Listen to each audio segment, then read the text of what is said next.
If you missed your favorite show or interview, visit episodes on our website at theworldtoday.news. Now there really is no reason to miss out on anything on theworldtoday.news. And back again, this is The World Today. Thanks for joining us for our hour number 2 of this 2-hour block. Keir Starmer was making great speeches about the perceived UK democracy and free speech. It's a big lie. Everyone knows it's a lie. A journalist has called out Keir Starmer for arresting 12,000 people for social media posts annually. 12,000. That is incredible. Anyway, just to show you the how uncomfortable Keir Starmer was standing next to Donald Trump, we'll play you this short clip and listen to Starmer. It's the same old rhetoric, the same old BS. Oh, we take it, we value democracy and free speech. No, he doesn't. Can play posts. Having been in DC for a few weeks, it's really interesting to see how you run the country as a proud Christian leader. And it really begs the question to the Prime Minister, if you don't mind, are we still a Christian country? But also... when you say we, are you talking here or...? Here. The here? UK. I'm still British. I might live in America, I'm still British. But also... I can't give you that answer. That's for the Prime Minister. But also... despite what we talked about in Scotland a few weeks ago, we still have 12,000 people a year here being arrested for social media posts, for free speech violations. Does that not remain an important area that there is still a lot of disagreement on? I'd like to have you answer that. Yeah, look, I mean, in terms of I was christened, so that is, my church has been all my life, and we are, that is wired into our informal constitution. Of course, we celebrate many other faiths as well, and I'm really proud that we're able to do so as a country. And on free speech, that has long lived in this country, free speech. It's one of the founding values of the United Kingdom, and we protect it jealously and fiercely, and always will, and we will bear down on any limits on free speech. I draw a limit between free speech and the speech of those that want to peddle paedophilia and suicide social media to children, and therefore I'm all for free speech.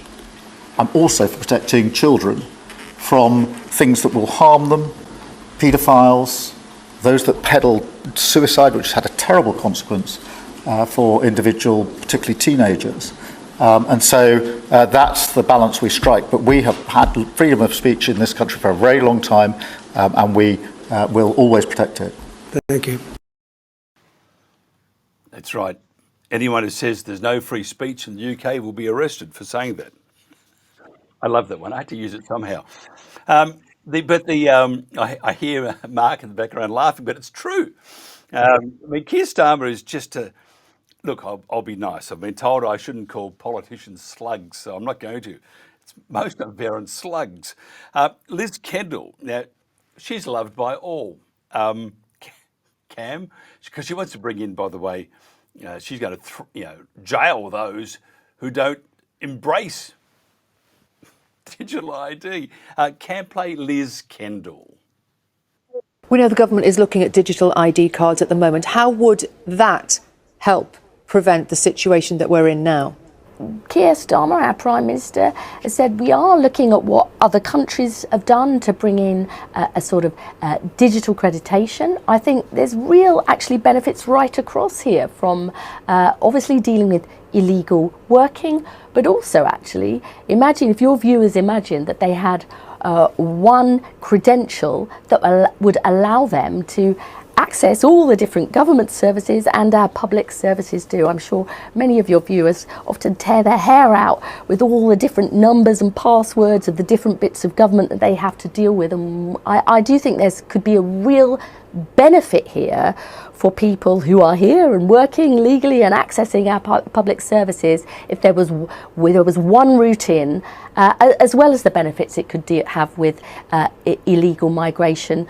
We're looking at that. I think it is an interesting idea that other countries have taken forward, and we want to learn from what they've done. Was that her real voice?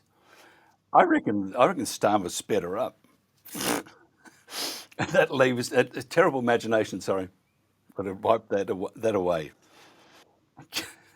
And the other thing, I have to say, Donald Trump, he's not perfect, but I love the way he's embraced the Mayor of London, Sadiq Khan. I mean, he's a very, very nice person. No, he's not. Trump, though, he says that he did not invite Sadiq Khan because he did not want him there. He says that Sadiq Khan was, in his opinion, the worst mayor in the world, which is probably a pat on the back for Sadiq, because he is embracing the British way of life. Can you play Mayor Cam? What do you think about the fact that you attend an event in England, a state visit, it's spectacular, right, and yet the Mayor of London can't be there? I didn't want him there. I asked that he not be there. I don't want them. I think the Mayor of London, Khan, is among the worst mayors in the world, and we have some bad ones. If you look at Chicago, but I think he's the equivalent of the Mayor of Chicago. I think he's done a terrible job. Crime in London is through the roof. The Mayor of London, Mayor Khan, has done a terrible job. And on immigration, he's a disaster. Now, I asked that he not be there. He wanted to be there, as I understand. I didn't want him. I've not liked him for a long time. I just think, I have a certain pride in London and UK. My mother was born in Scotland, as you know. And when I see Mayor Khan do a bad job, the stabbings and the dirt and the filth, it's not the same. No, I didn't want him there. There you are. I don't think the Don's going to get a Christmas card from Sadiq. Actually, would he believe in Christmas? I don't know. Did Muhammad did he have someone that I'll get shot? I know, I will walk down the street, they'll stab me. But did Muhammad, was there a cradle and goats and goats and sheep and stuff around? I don't know.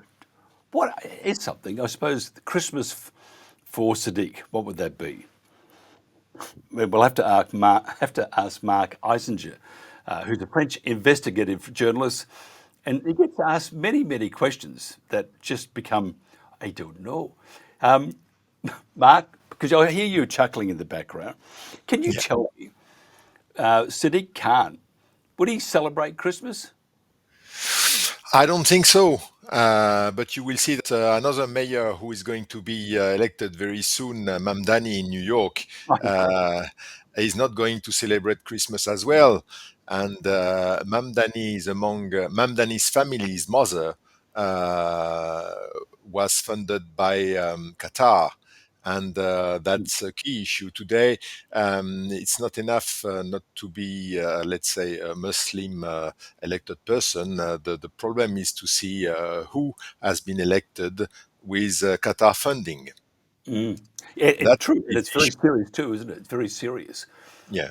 You've done some really serious investigations into money flows from Israel and Qatar to Hamas. Can you tell us about that? Yes. You see, when October 7 happened, we had no investigation, official commission, an independent commission to investigate really what happened before that, what were the events that could lead to October 7. And if you remember when we had September 11 in the US, within the same day, we had all the agencies, all the spy agencies working on what was happening on this matter. Since then, in Israel, we have now, it's 2 years after that, we still don't have any independent commission. And we were wondering why, and why even the Supreme Court cannot get it done. the government refuses. Why? The whole story started in 2012. If you remember, at that time, the Emir Al-Thani come to visit Gaza for the first time, and he says, okay, we are going to help Gaza to develop itself into a nice place, and we are going to fund the public services. We will pay the salary of the public servants, and then we will make sure that Gaza is becoming like any other city of the Middle East. And they did it. When they started doing it, Obama administration was rather showing a negative attitude. They were afraid that Qatar would bring money to Hamas as a terrorist entity, and they were not in favor of that solution. But Israel had for 4 years, they started having diplomatic relationships since 2008 through Tzipi Livni, and Israel decided to let it go. And how did they do that? Qatar was sending dollars to Hamas, to the Gaza Strip, through an entity called COGAT. COGAT is an entity that still exists. It exists since 1981. It is an entity that rules the communication between the Palestinian entities and Israel. So they send dollars to COGAT. COGAT gives the money to the Gaza Strip. Why do they send dollars? So why? All the economy in Gaza is in shekel, in Israeli currency. So they should have brought dollars to the Central Bank of Israel. The Central Bank of Israel was doing the foreign exchange and was sending shekels to the Gaza Strip. This would have been normal. Instead of that, we have suitcases of cash, really physically suitcases of cash, going through the Gaza Strip directly, through the COGAT, but through the Gaza Strip. How can you achieve that? What is the interest of the Israeli government, and at the time Netanyahu government, to do that? Clearly, we have documents that are coming from an international financial unit showing that at the time, a part of the security apparatus and a part of the politicians had an interest to take a part of that cash. They were bribed. And so that cash was going into the Gaza Strip. Did they know that Hamas was profiting from that? Yes. When you have dollars in Gaza and you need shekel for your everyday life, you have to do the foreign exchange into money broker in the street, small shops that are doing the foreign exchange for you. To be able to have this kind of shop in Gaza, you need an agreement from the Minister of Finance of Hamas. So you were sure that Hamas would benefit from that cash, directly or indirectly. You were bringing them a profit. Then, later on, in 2017, in April, Netanyahu make a speech at the Knesset and says exactly what would happen on 7 October. He described exactly that the wall will fall down, that they will attack on the sea, on the ground, in the air. Exactly. You have the whole picture is being set up, but it's being explained, but it's happening in 17. So a long time before that, and so he knew everything.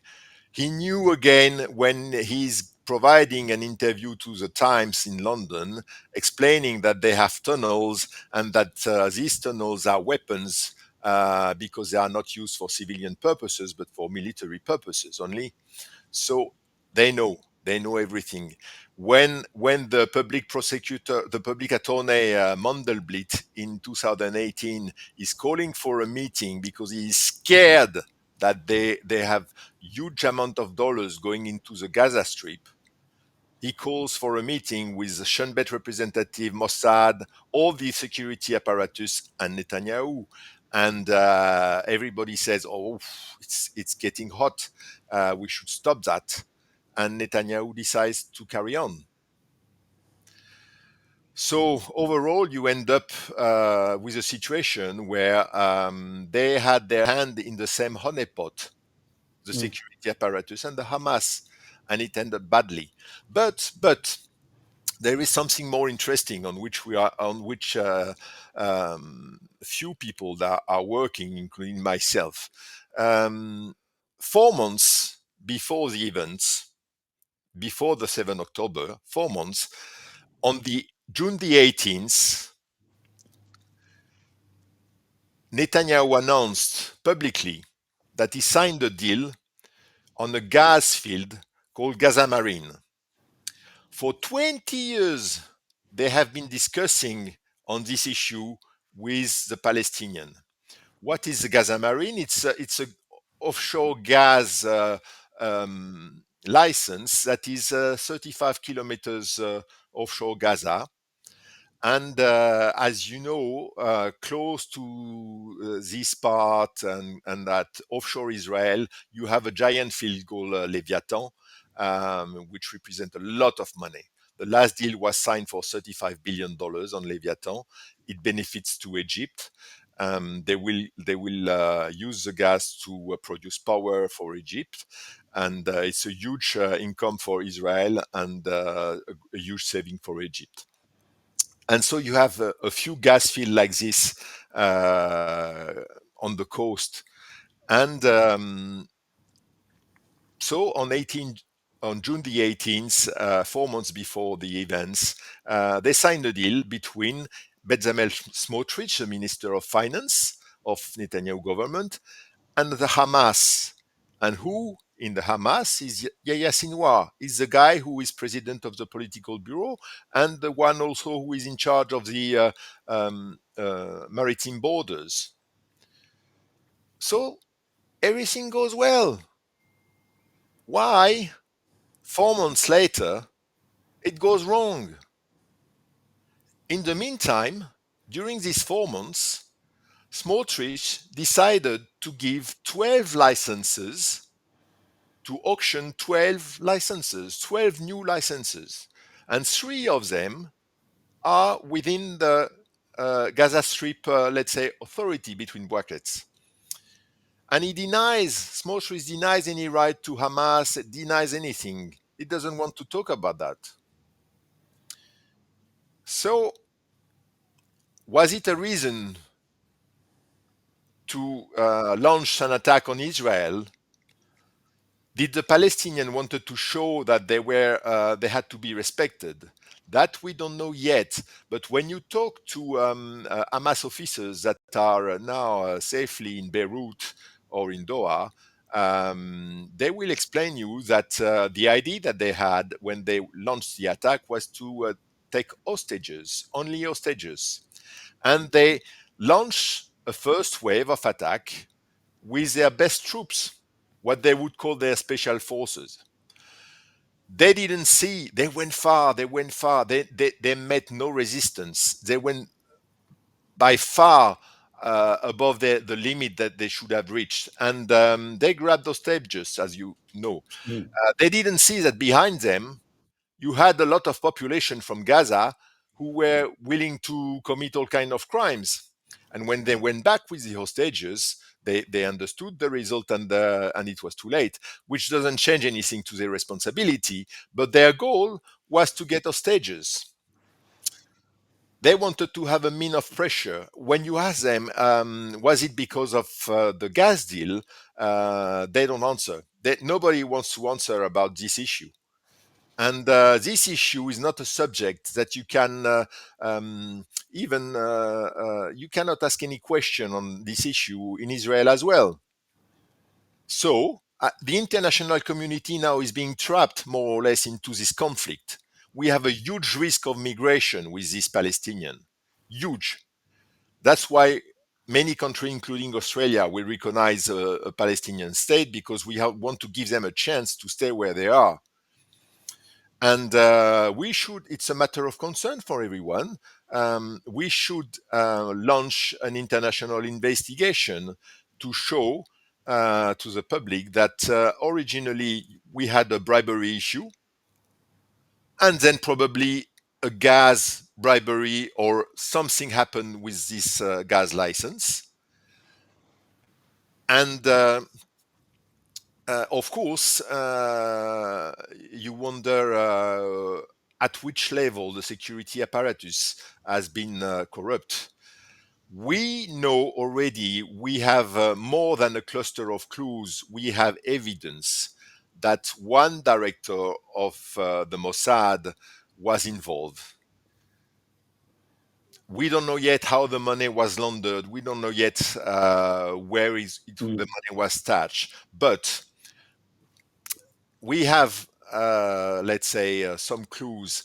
We noticed that a company listed in Turkey called Tren GYO belongs to Hamas, officially belongs to Hamas. It is under a sanction from the US Treasury Department, but still today you can buy share from this company because it's listed in Turkey, and you have quotes every day, and it belongs to Hamas. It's the representative are well known from being from Hamas, and nothing has been done against them.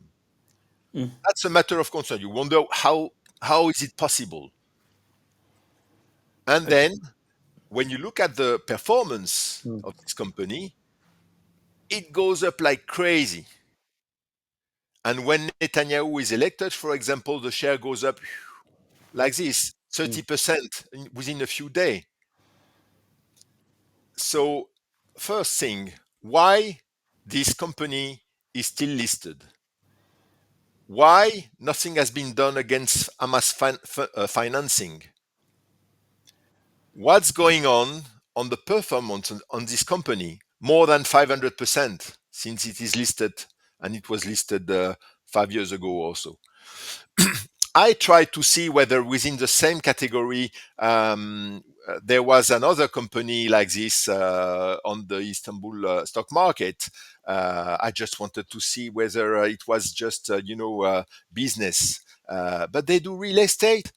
They have almost no employees. They do real estate. That's all. So I checked 20 companies. I never found the same track record. So I am surprised. Nobody is looking at that. We cannot have any commission working on that.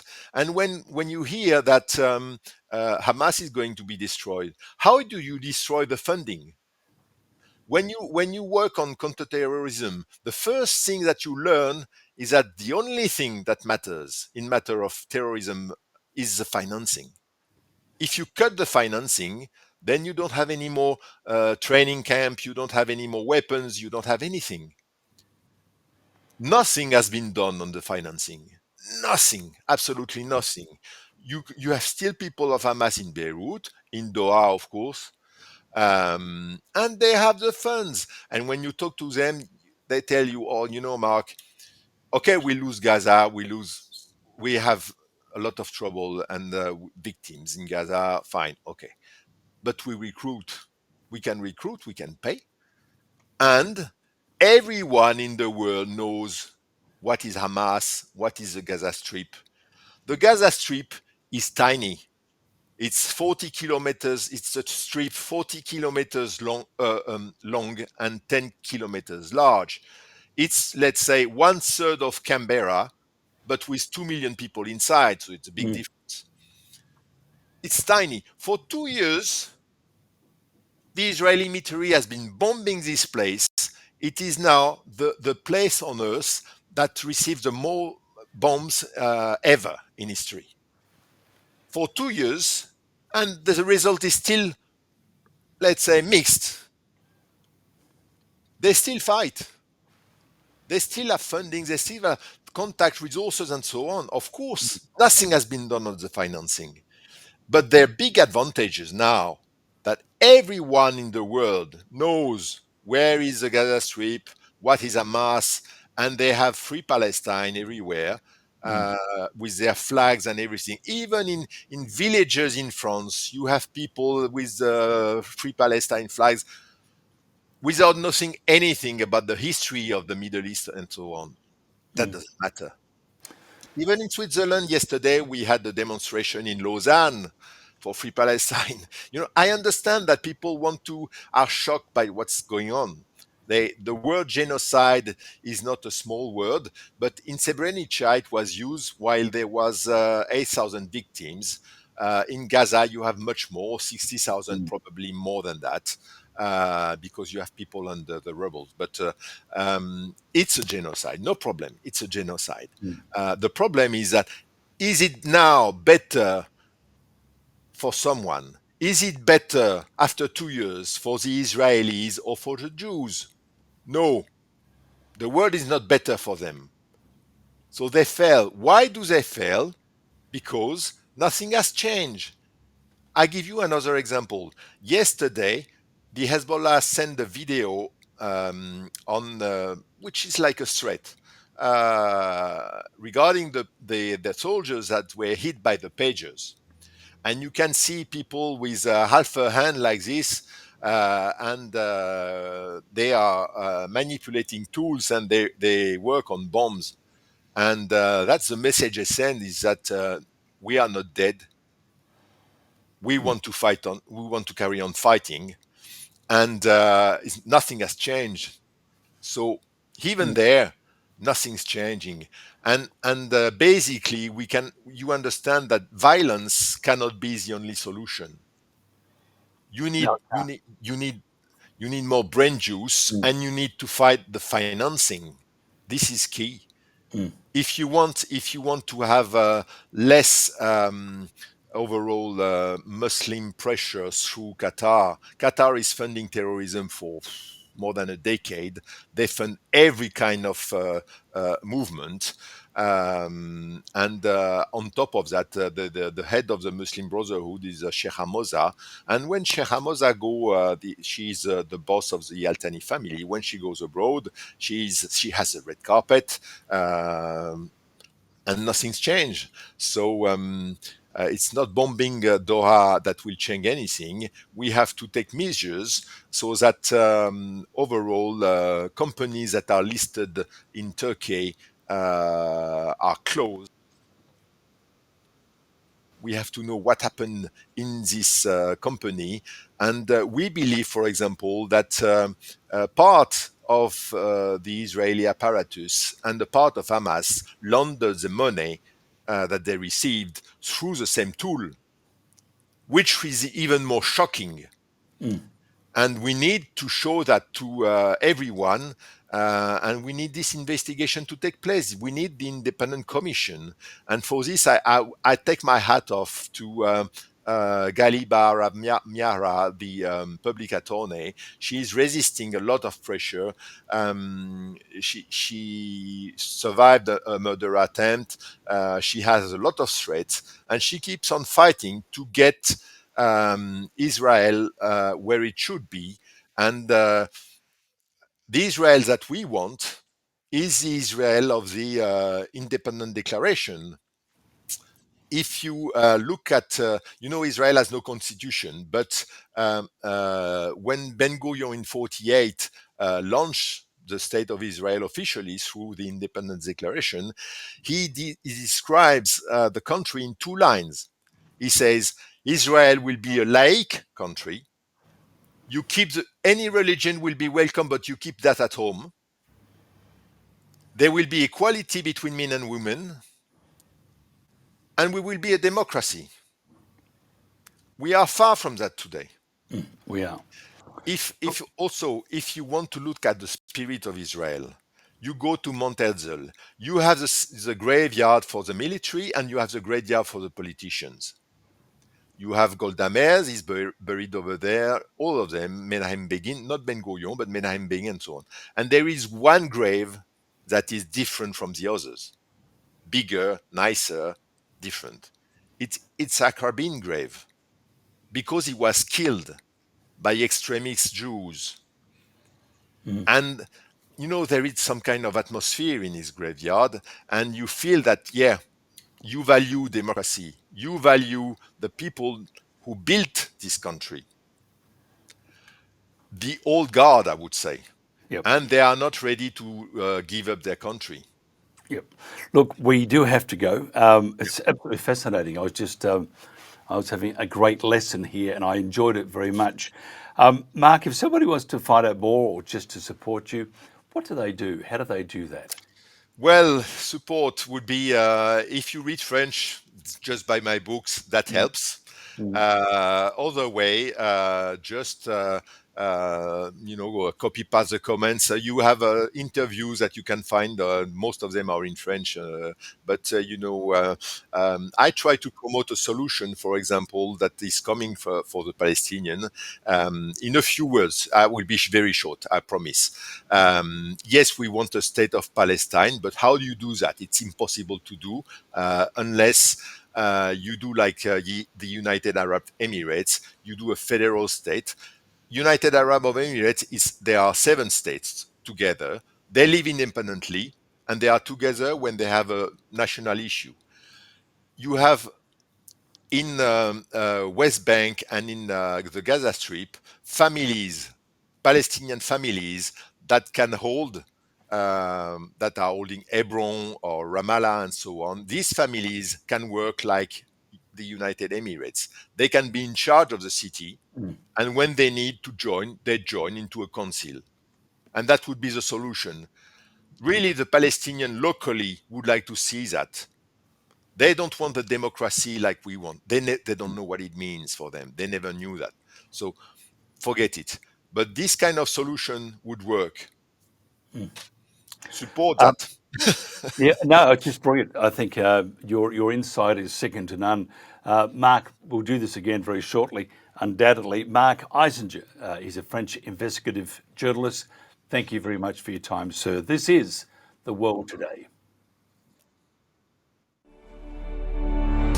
Hi, my name is Morgan Georgioff. I'm from the United States and I serve in the galley. After culinary school, I started working in the tough environment of fine dining. It was great for my skills, but not as great for my spiritual life. I felt like the Lord was calling me to cook for the people who needed to be fed instead of those who wanted to be fed. So I Googled Cooking for Jesus internationally, and that led me here to Mercy Ships.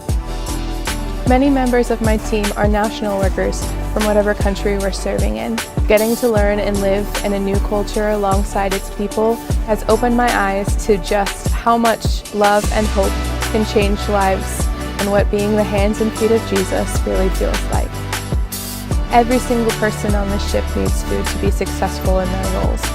And while knowing that my job impacts every single life on this vessel is a big responsibility, it is also such a pleasure to get to use the talents God has given me to help change lives.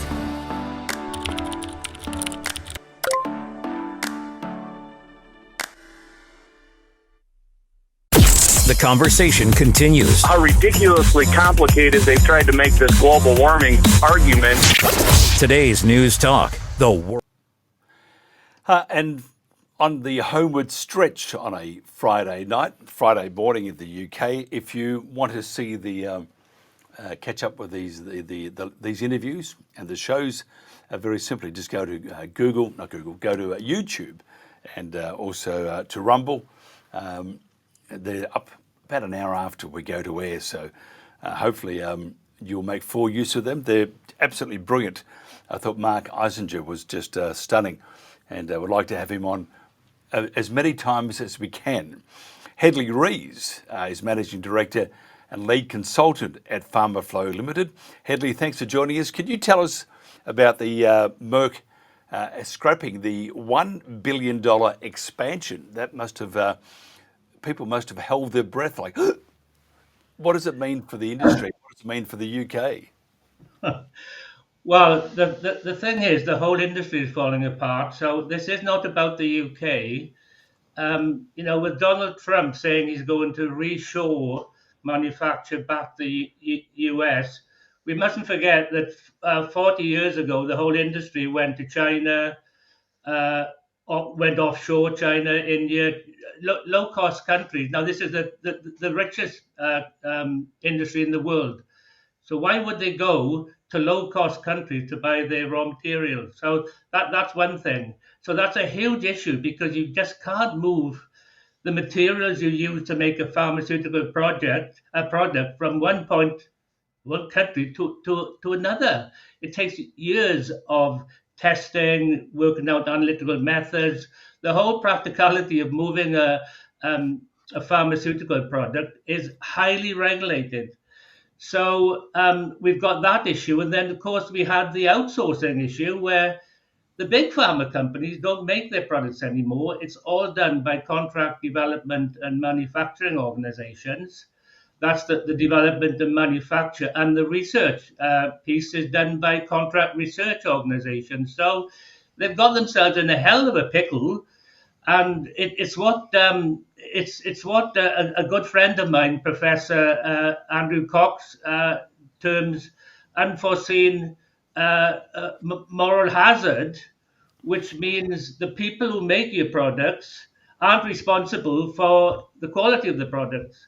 So those companies, the contractors, can take risks, they can do all sorts of things, and the pharma companies are held responsible for it, but they're not taking responsibility because they realize they made a huge mistake.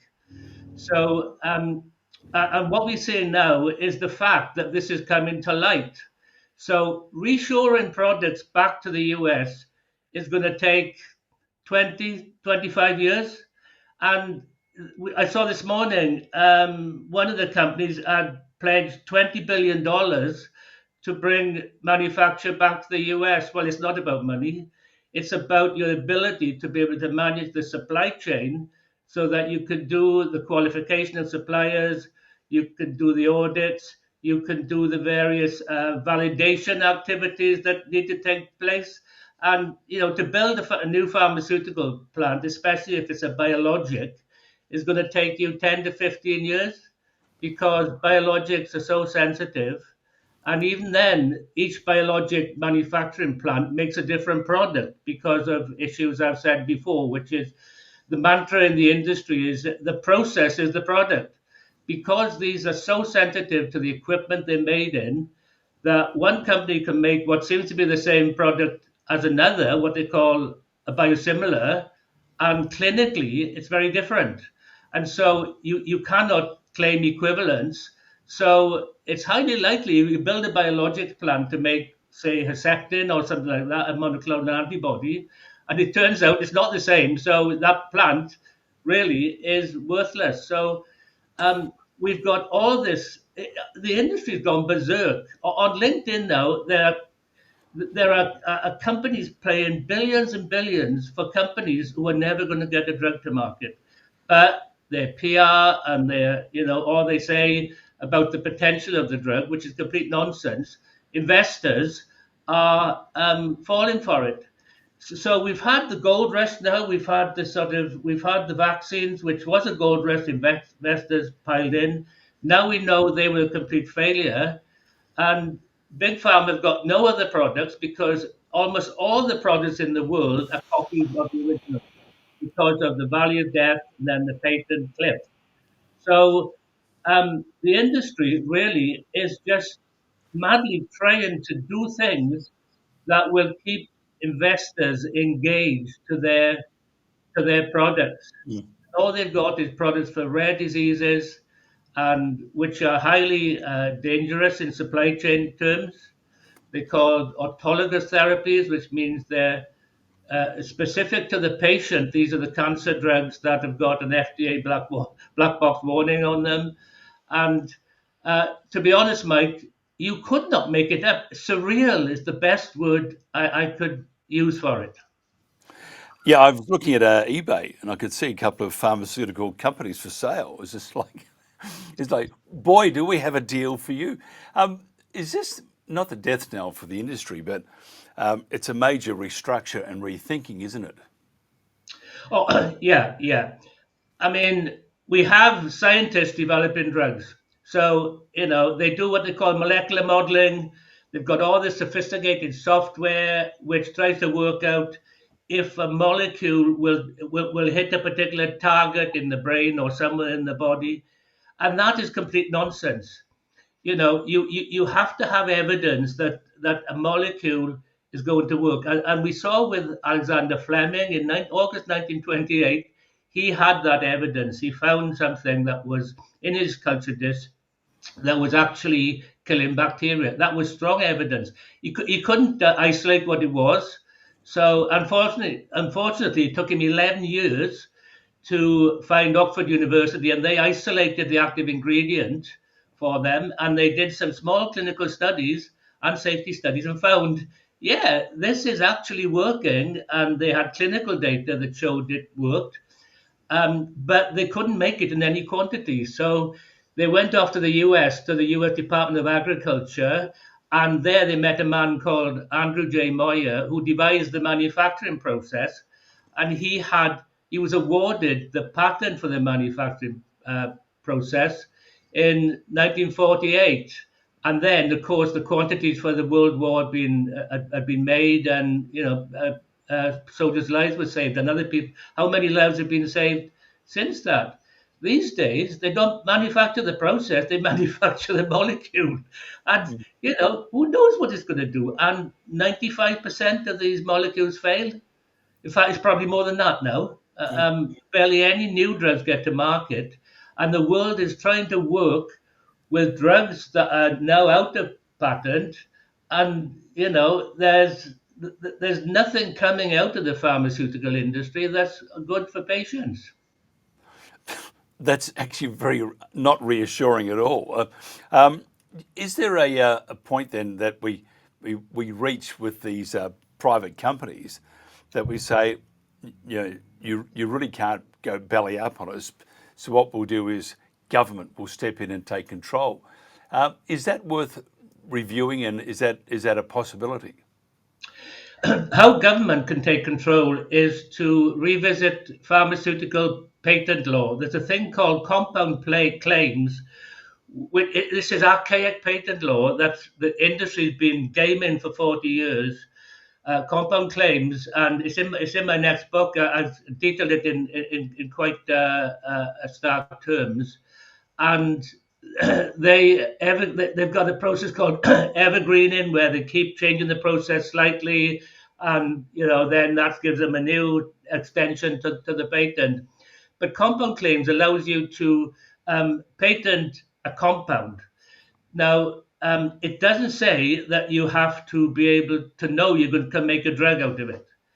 But I haven't got the time to explain it all here. But trust me, that law is the thing that's driving all these behaviors. Because once you once you get a drug to market with a patent, and you've got maybe 10 years exclusivity with the patent, you can charge billion, and that's what a blockbuster is. And this whole blockbuster era has been really bad for the world. And I've recommended that governments globally get together and review this compound claims and get us back to only having a patent when a process has been devised to make that product, and there's clinical and safety data to say that it can be made. It's safe as a minimum, but also it should be showing better efficacy than other drugs that have gone before it, and that's essential. And the longer this patenting goes on, because the industry spends billions on patents, and we know with COVID, what's the guy's name? Something Martin. He's gone into the patents, and they're a nonsense.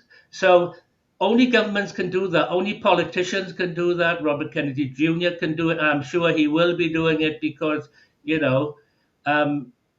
having a lot of resistance. But fundamentally, the FDA is a chained animal now, much more doing things for patient safety, and but there's a guy who Russ Aikoff, and again this is in the book. he's a well-known world systems thinker. Unfortunately, he's passed away now. He says, don't fight the system, change the rules, and the system will change itself. So you change these rules, and there's evidence of this because before the mid 1980s, you had to have a patent on the process before you get an approval to market a drug. So there's real world evidence that I call it taking medicines back to the future. If we go back to the pre-blockbuster era, that's the model that we should be looking at, and it's already there. It's not as if you've got to invent something. The only thing we have to do is bring physicians, doctors, back into drug development so that they could look at repurposing existing copies of drugs. Ivermectin is a case in point. It turns out from people like Pierre Corey and other clinicians through COVID that ivermectin was effective in fighting respiratory conditions. Now, if doctors got together and they were able to build a supply chain for that repurposed drug, that's the only thing they don't know. They know the clinical piece, they know the safety piece, they don't know the supply chain. And if you don't understand how to build a supply chain, you can't develop a drug. So my push is to get doctors back into understanding the chemistry, manufacturing, and controls element of developing a drug. It's what they call the quality module. It's laid down globally through the International Conference for Pharmaceutical Products. And, it would be simple, but what we need is the will to do it. And at the moment, the pharmaceutical lobby appears to be as strong as it's ever been, although I'm suspecting it's starting to, get a bit shaky. We just need our politicians, Donald Trump, Robert Kennedy Jr., and Marty Makary and Vinay Prasad and George T. Tidmarsh at FDA doing a great job. I'm connected on LinkedIn with George Tidmarsh, and Robert Kennedy Jr. gets my Inside Pharma email every day, and he opens most of them. So that's what gives me the confidence that they know what they're doing, and we've just got to create the conditions where Robert Kennedy Jr. and the rest can go on doing what they're doing at the moment. Just getting back to Merck just for a second, actually just using that as part of the question, what do we need to give the consumer or just the everyday person the confidence, one, that their drug is going to work and not kill them, and two, that the company they're buying it from is going to be around? Yeah. Well, the fact is that because Big Pharma don't make these drugs, don't develop them, we don't need them really. What we need is the companies who are doing that at the moment. At the moment, they're owned by private equity or they're owned by companies who are trying to make as much money as they can out of Big Pharma. And the whole industry is dependent on the money that Big Pharma makes. So Big Pharma get the money in from charging these blockbuster prices. And then the contractors, the distributors, the wholesalers, and the contract research organization all depend on Big Pharma for their money. If you cut off the Big Pharma supply chain, the whole house of cards falls over. So what we have to do is get those contract development organizations and research organizations back into taking responsibility for what they make and what they research. Because at the moment, the agreements between the big pharma companies and these contractors indemnify the contractors. This is the moral hazard, if you look up the term moral hazard, you see what it is. It's quite important in insurance terms, and it really means that nothing's safe at the moment. And even homeopathic remedies or natural remedies, if the supply chain isn't safe, they can kill you.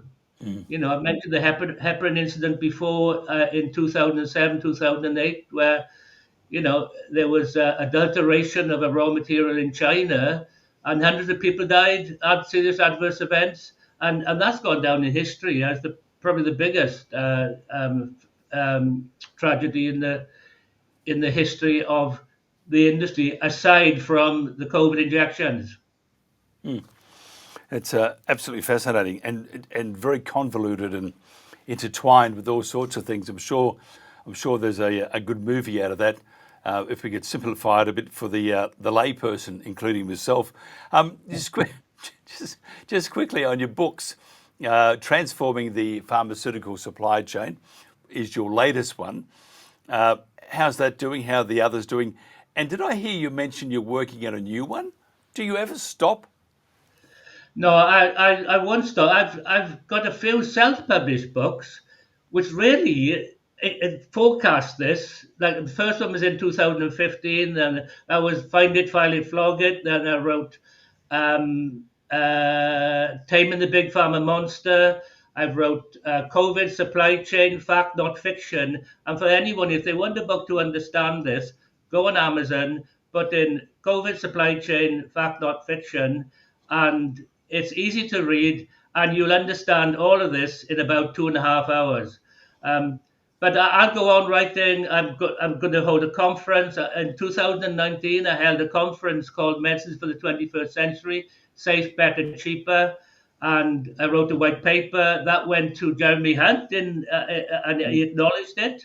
And I said, we need an inquiry into patent law. And he said, thank you very much, but we've got enough inquiries already, so we won't be talking to you. But the wheels have come off for big pharma. People need to be assured of that. Just be very careful about what you take, whether it's a prescription drug or if it's a natural remedy. And we've just got to keep fighting, and I'll keep writing. And I do Inside Pharma as a Substack, which is for critical thinkers. Also to go to people at FDA and logistics people in the industry, supply chain people, cold chain management people. And which is much more nuanced and I look at the news and I explain how that fits in to what's going on at the moment. So if anyone wants to have that as well, I think they find that very. In fact, I've got James Gallagher at the. I think he's the BBC correspondent. He opens I've got quite a few journalists on there, but they open it. And I don't unsubscribe from it because I'm connected with them on LinkedIn. But I can't imagine they're going to cover the story at the moment. But I'm hoping, like there's one from the Independent on there. I'm hoping one of the journalists in the in the media are going to actually admit that this needs looking at. So yeah. It's interesting. I have to tell you, it's almost over my head. But I had Marc Eichinger on before, and I truly feel like I've been doing a couple of rounds with Mike Tyson because the brain's gone to mulch. But I have to tell you, Marc was truly illuminating, and it was a magnificent listening piece. And then yourself, I mean, everybody in chat and all those know that your knowledge is second to none, and the way you explain it, something so complicated you can make sound at the end of the day not complicated. We had a couple of people that were asking, they were saying, what does Hedley do for the weekend? What do you do for the weekend, Hedley? Well, I'm in Wales near Porthcawl, and we've got 2 whippets. So we walk them. In fact, at 10 o'clock, I'm taking them to the local field. I go shopping to Lidl. We like Lidl because very price competitive. And I'm a family man. But my wife lets me indulges my passion for this, which I'm very grateful for, and the rest of the family. So I can't ask for more than that. Behind every great man is a much better wife. And if they're behind you, you don't need to be near a cliff. So true, yes. Thanks for having me on, Mike. It's always a pleasure. Have a great weekend. The Ashes are starting not too far away in cricket for those in the US. The Ashes, it's cricket something like that. You will watch 5 days a game of cricket that goes from about 10:30 in the morning or 10 in the morning till 6 in the evening. And at the end of the 5 days, about the only thing that's happened is that the grass is growing. But it's a magnificent sport. And I look forward to Australia thumping the Poms, as we would say. Oh. Sorry, Yeah, good on you, Cobber. That's all right, mate. Anything you said, the convicts are. We always like to have the final say. Hedley Rees, Managing Director and Lead Consultant at PharmaFlow Limited. Thank you very much. This is The World Today. Have a great weekend. Catch you on Monday.